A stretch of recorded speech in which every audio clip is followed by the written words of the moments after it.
Всем привет, друзья! Сегодня готовим простой, вкусный, сытный, постный салат, который готовится буквально несколько минут.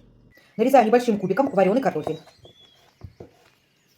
Тонкими полукольцами нарезаю красный салатный лук.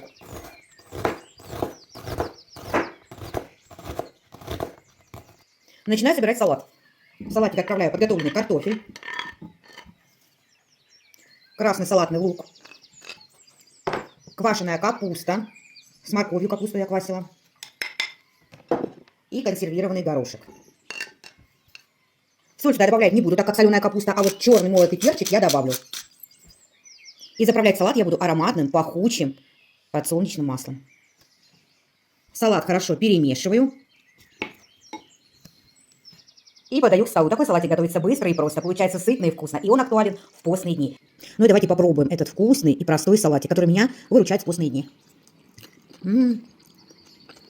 Обалденно. Вкусно, сытно. Обязательно, друзья, приготовьте его.